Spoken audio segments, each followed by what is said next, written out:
पहले मरहले के चुनाव के लिए बीजेपी ने आज जो है कैंडिडेट्स का लिस्ट मंजर आम पर लाया है और उसके पूरी बाद एमओएस वक्फ चेयरपर्सन दरख्शा इंदिरा भी जो है अनंतनाग पहुंच चुकी है और यहाँ पे मुख्तलिफ लीडर्स में जो है मंडेट तकसीम किया गया है और उनको जो है मंडेट्स के दस्तावेज भी दिए गए हैं। यहाँ पे खुशी का माहौल है, जश्न का माहौल है, क्योंकि पार्लिमानी चुनाव से जो है बीजेपी भाग रही थी और पार्लिमानी चुनाव में उनके नुमाइंदे नजर नहीं आए हैं। लेकिन असेंबली इंतखाबात में जो है बीजेपी ने भी अपने उम्मीदवारों का ऐलान किया है और ये दावा किया जाता है कि बीजेपी जो है इस बार 50 पार करेगी जम्मू कश्मीर में।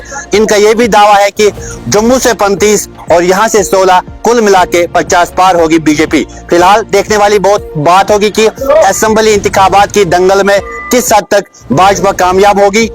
आज खालसा साहब, मुदस्सिर साहब और यहाँ जो हमारे टीम है जिनको हमने आज मैंडेट दिया, हमारे कैंडिडेट्स यहाँ पर हैं। ये उम्मीद होती है कि हमने जितने काम किए, हमारी गवर्नमेंट ने जितने काम किए, तो उस बिना पे लोग उसी को वोट देंगे। क्योंकि पहले जब इलेक्शन होता था तब एक कॉल आ जाती थी, हड़ताल होते थे। आज अगर हमने पार्लियामेंट इलेक्शन किया, एक फेस्टिवल के तरीके से किया, और जो आज का इलेक्शन है आप देखिए हर एक चेहरे पे खुशी है।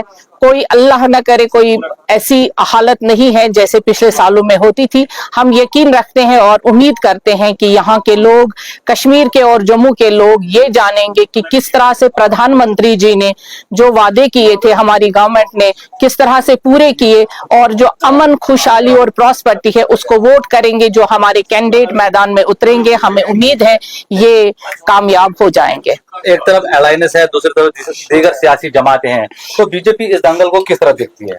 देखिए, सियासत में अगर इस सियासी मैदान में दंगल नहीं होगी तो इलेक्शन नहीं होंगे। इलेक्शन का मतलब ही है दंगल, और इस दंगल में जो जीतता है वही सिकंदर कहलाता है। और जो हमने काम किए हैं, जो हमने अमन दिया है, जो आपने देखा 5 अगस्त 19 के बाद जो खून खराबा यहाँ होता था वो खत्म हो गया। यहाँ पे कब्रिस्तानों की सियासत होती थी, वो खत्म हो गई। अब हम चाहते हैं कि डेवलपमेंट हो। हमने वही चाहा। डेवलपमेंट तभी आता है जब कश्मीर में पीस होगा, तो पीस हमने दिया है, डेवलपमेंट हम कर रहे हैं। और उम्मीद है जो हमारे नुमाइंदे आज मैदान में उतर रहे हैं, ये भी लोगों के दिलों को जीत कर वोट हासिल करके असेंबली में जाएंगे। मैडम, एक आखिरी सवाल हम कह रहे हैं कि जिस तरह से दीगर सियासी पार्टियों ने स्टेटहुड की बात की है या स्टेट की बात की, तो महबूबा मुफ्ती का भी कल एक बयान आया है कि वो इक़्तिदार में आते ही मसले कश्मीर को हल करने की कोशिश करेंगे। क्या कहेंगे? किसके साथ करेगी? कौन सा कश्मीर का मसला है? आप क्या वो फिर से पाकिस्तान यहाँ पे दंगल शुरू करना चाहती है? कौन सा स्टेटमेंट है ये? मुझे लगता है कि वो नहीं चाहते हैं कि यहाँ पे अमन हो, खुशहाली हो, तरक्की हो। वो सिर्फ कश्मीर का मसला अब है कि नौजवानों को नौकरियां होनी चाहिए, यहाँ पे पीस और डेवलपमेंट होना चाहिए। वो क्यों फिर खून खराबे की बात करते हैं? अब जब यहाँ पे अमन आया है, उनको अमन का साथ देकर स्टेटहुड सिर्फ हम देंगे। हमने बता दिया है कि स्टेटहुड तभी बात हुई है जब गृह मंत्री जी ने पार्लियामेंट में बताया था कि 370 हट गया, बट स्टेटहुड हम दे देंगे। और इंशाअल्लाह रहमान जो हमारे गवर्नमेंट ने कहा है, हमारे प्रधानमंत्री जी ने कहा है, वो पूरा हो जाएगा। तो देंगे तो हम ही, और कोई दे नहीं सकता है।